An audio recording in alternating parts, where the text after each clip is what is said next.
Next outfit అండి, western outfit. So చాలా super గా ఉంది చూడండి. ఈ విధంగా మనకి జార్జెట్ అయితే వచ్చేసింది. జార్జెట్ మీద మనకి సెల్ఫ్ డిజైన్ రన్ అవుతుంది. ఇక్కడ లైన్స్ ప్యాటర్న్ లో మనకి సెల్ఫ్ డిజైన్ రన్ అవుతుంది. అండ్ యోక్ పార్ట్ వచ్చేసి సింపుల్ గా హైలైట్ చేశారు. క్రష్డ్ ఫ్యాబ్రిక్ ఇచ్చారు. క్రష్డ్ ఫ్యాబ్రిక్ ఇచ్చేసి చిన్న ఫ్లవర్ ఇచ్చారు. అండ్ హ్యాండ్స్ వచ్చేసి different puff hands. So different గా పఫ్ హ్యాండ్స్. సో మనకి ఒక బెల్ట్ కూడా, క్లాత్ బెల్ట్. సో ఈ విధంగా అయితే ఉంది. చాలా సూపర్ గా ఉంది చూడండి. సో ఈ విధంగా అయితే ఉంది. మంచి కలర్స్ వచ్చాయి. ఇందులో కలర్ కాంబినేషన్స్ బాగున్నాయండి.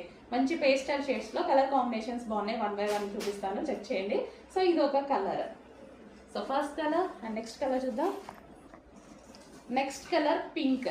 సో భలే ఉంది చూడండి, చాలా బాగుంది. బయట కూడా బాగున్నాయండి. సో మంచి మంచి ఐటమ్ నేను వెళ్ళి మరీ తీసుకొని వస్తున్నాను చాలా డేస్ నుంచి. సో ఇది వచ్చేసి pink colour. So pink colour self design అయితే రన్ అయింది. సో చాలా సూపర్ గా ఉంది చూడండి.